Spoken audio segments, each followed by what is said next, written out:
You've seen her before, on Versace logos, protest signs, and at least one regrettable tattoo. Medusa. Snake hair, stone stare, big misunderstood energy. But why are we so obsessed with her? Is she really a monster? Was she always evil? Or was she the world's first, I'm not mad, I'm just disappointed icon? Today we're diving deep. Greek myth, historical rewrites, weird psychology papers, snakes, trauma, feminism, and a few suspicious sea gods. Let's start at the beginning. Or, well, one of them. Because the Medusa myth isn't one clear story. It's more like a Wikipedia page with too many editors. In the early versions, Medusa is just a gorgon, a monstrous woman with snake hair and a deadly stare. Born that way, no backstory, no tragedy, just pure, unapologetic nightmare fuel. But later along comes Ovid, Roman poet, drama king, and he rewrites her story. In his version, Medusa was once a beautiful mortal princess in Athena's temple. Devoted, pure, definitely not in need of a plot twist. Then boom, Poseidon enters. And depending on the version, he either seduces her or assaults her in Athena's sacred temple, no less. Classy, right? Athena, goddess of wisdom and questionable judgment, responds not by punishing him, but by cursing Medusa. She turns her into a gorgon.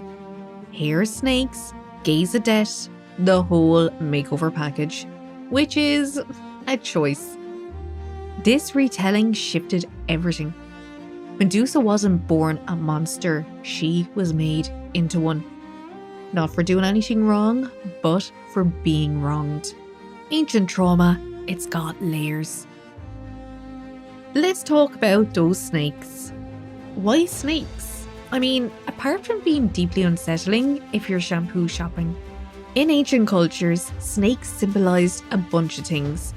Danger, fertility, transformation, even divine power. They shed their skin, they survived anything. They're basically the lizard version of a phoenix. So giving a Medusa snake hair, that's not just a punishment, that's power. Uncontrollable, terrifying, untouchable power. Now, her gaze, the famous one, turns someone to stone with a single look. That's not violence, it's not a sword or fire breath, it's just being seen by her. And that alone is too much for most heroes to handle. She doesn't chase them, she just exists. And somehow, that's worse. It's like when someone you respect says they're not angry, just disappointed. Now imagine that feeling, but you're granite. Then comes Perseus, the classic hero. Son of Zeus, sword in hand, no therapy in sight. He's tasked with killing Medusa, the only mortal gorgon. But there's a catch. He can't look at her directly. So he gets a reflective shield from Athena, some winged sandals, and a magical satchel. Basically, the Greek version of an Amazon Prime loadout. And what does he do? He sneaks in while Medusa is asleep and beheads her. Yep, no battle, no clever dialogue, just a magical ambush while she's snoozing. Then, and this part gets wild, he literally pulls out her decapitated head and zaps enemies into stone, like it's a mythological Pokeball.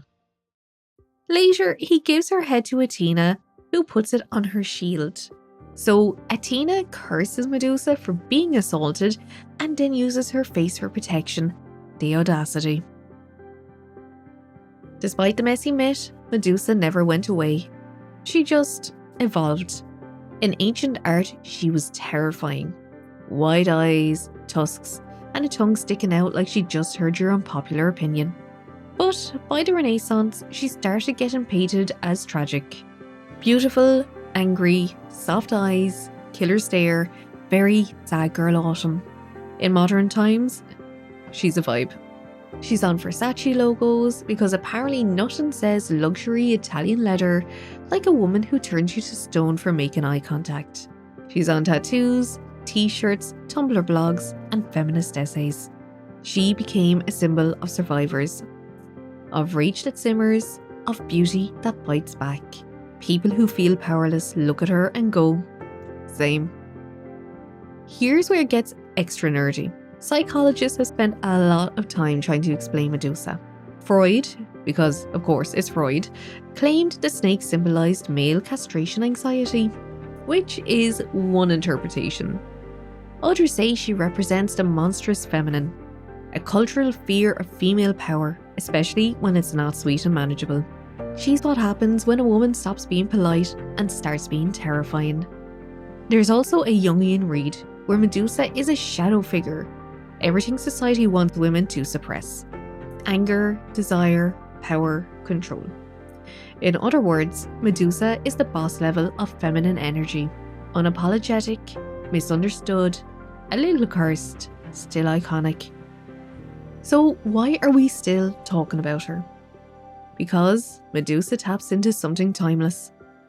She's not just a villain, she's a mirror. She reflects our fears of power, of rage, of beauty that doesn't ask permission. She's been a monster, a victim, a weapon, and a goddess, and maybe a little bit of all of them at once. We relate to her not because she's perfect, but because she was wronged and powerful anyway.